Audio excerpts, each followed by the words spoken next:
The Missouri Tigers, you see there, led by the man, the myth, the legend, Luther Burden. That reminded me of Beatty Noon right there. The man, the myth, the legend. Have you ever heard his voicemail? No, I have not. Is it really the man, the myth, the legend, Baby Noon? Should I call him? No.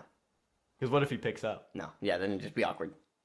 All right, we're gonna try it. No. All right. Well, I'm gonna give my No, stuff well, on. all right, Sorry. we're gonna call Beatty Noon on air right now. Give him his Missouri projection. All right. While you're calling him, I got him. calm down. Ceiling 7-5. Floor 4-8. All right, I got him going 6-6. here we go. You ready? If he picks up, I'll just. What is this edit gonna be? Your call has been. Are you blocked? I'm either blocked, on do not disturb, or his phone's dead. Dude, he was so raid. What if he just declined it that fast? Maybe he was. I don't know. Maybe He saw was Drew reading always my like, mind. no. Yeah, seriously.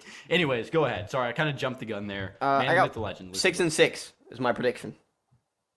I got wins against South Dakota, MTSU, Memphis, Vandy, South Carolina, Okay.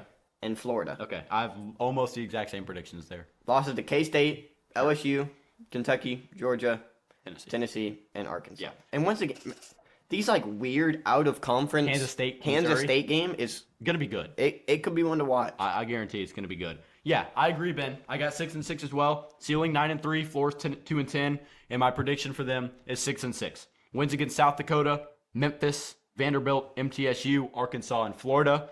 Losses against Kansas State, LSU, Kentucky, South Carolina, Georgia, and Tennessee. So I said last episode, I think Arkansas goes 10-2. One of those losses is to Missouri. Kind of hyping things up here on episode 52. Riding with it, going with Arkansas, losing to Missouri this season. Now, that ceiling of 9-3, I think your three losses are Georgia, Tennessee, and LSU. I think you can beat a South Carolina team, a Kentucky team, and a Kansas State team, right? My toss-ups, Florida, K-State, Kentucky, Vanderbilt, kind of. Like you said, also a really tough schedule. Yeah. Talked about Florida having a tough schedule. This team has a really tough schedule. Brady Cook should be their QB1. I know they had a little bit of an offseason scare with Jake Garcia coming in. Talked about that QB battle in Columbia with J.D. Pickell on episode 39. He said it was Brady Cook's job to lose, and I agree with that. Now, the thing about Brady Cook is he threw for 2,700 yards, 14 touchdowns, 7 interceptions. He's not a game breaker. Like I said, he's not going to be a guy who's going to go out there and sling the ball for 400 yards a game, be an all-SEC first-team quarterback as of right now. Still younger, I should say. But 14 touchdowns in 12, 13 games, not ideal. No. Got to bring that up, in my opinion. Got to bring that up, especially with the weapons you got now. Luther Burden, bringing your guy Theo Weiss from the Oklahoma receiving corps, underrated portal pickup for the Missouri Tigers, in my opinion. And I think the Brady Cook, Luther Burden connection needs to be strong, and it's huge. Absolutely huge that Luther Burden is back in a Missouri Tiger uniform. I mean, this dude had a top 3 with Alabama, Georgia, and Missouri. And he stayed at home, is playing for Missouri, and it's huge for Missouri fans and the Missouri faithful that they got Luther Burden back. Got to be a big connection between Brady and Luther. Yeah, and obviously, I mean, Luther staying there makes you feel like that he has trust in Brady Cook. And that's why I said, I mean, you lose Dominic Lovett, so that is his job. Yeah.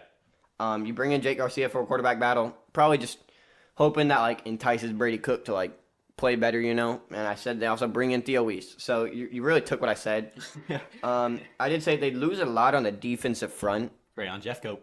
but they have a young secondary who's good. Yeah. One guy I put down, Dalen Carnell. Okay. He had 3 picks last year as a true freshman. He could be a monster. And, Yeah. you know, I like what their secondary is doing. I said Missouri secondary should be the brightest spot on this team next year. Okay. Missouri secondary, trust in him, right? Trust in him to make plays. I will elaborate. They brought in Sidney Williams, a DB from the portal that went to Florida State. He's got experience. And then Trevez Johnson, another DB, kind of a safety, nickelback kind of guy who came over from the aforementioned Florida Gators. Now, finishing up on the offensive side of the ball before we kind of get to the end of this Missouri team preview.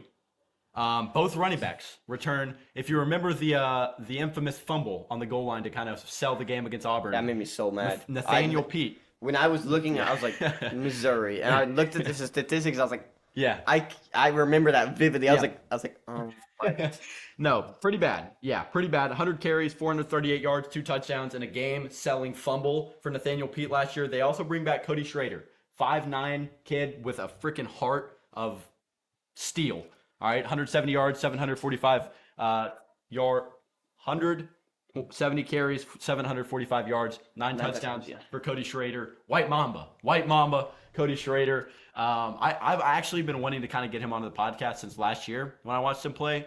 If we could get White Mamba Cody Schrader onto the show, wouldn't that be something? White Mamba. I feel like there's so many better players. Yeah, no, there definitely is a lot of better players to be named White Mamba. Cody Schrader is White Mamba of Missouri. But even then, Brady Cook is sitting Brian right there. Scalabrine. Yeah. So, anyways, huge running back, huge at the running back return. I think that's something that you can count on for Missouri is to have a pretty solid run game. Helps Brady Cook out a lot, right? I mean, Relieves Brady Cook. Brady Cook had almost 600 rushing yards. I know. He was a dog on the ground. He ran the ball. He was a 6 dog on the touchdowns. ground. He is not afraid to use his leg. No, 14 touchdowns through the air. Like I said, that number needs to get up regardless. But on the ground, was an absolute dog. I really do believe in this team.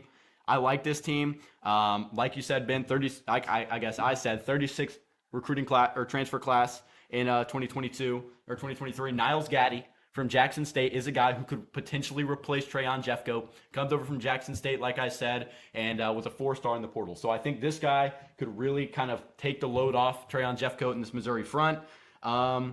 Marcellus Johnson and Cameron Johnson, 2 guys to help out the offensive line, some veteranship from Houston and Eastern Michigan, respectfully. And look, Missouri, pretty good portal class. I think that's just about what you'd expect from Missouri and Eli Drinkowitz. Every time we talk about Missouri, I kind of get hyped, and then I remember Eli Drinkowitz as their head coach, and I think, honestly, a 6-6 season, he's got to go. He's got to go. Maybe. But with the team they have, I would not be mad with the 6-6 No, season. I wouldn't be mad at a 6-6 season, but I think the ceiling could be so much higher in the recruiting world. I think you're in a pretty good spot to recruit, especially in the SEC, and especially with your Oklahoma Sooners and the Texas Longhorns joining the SEC. He's got to be able to compete. I don't think he's going to be able to with the team he's got right now. Recruiting needs to keep going up. He does have a top 40 class in 2024. Like I said, Eli Drinkowitz is a guy that I just don't fully believe in. Every time I talk Missouri, he kind of makes me lose faith in their team. And honestly, I don't love Eli Drinkowitz to be the face of this Missouri team.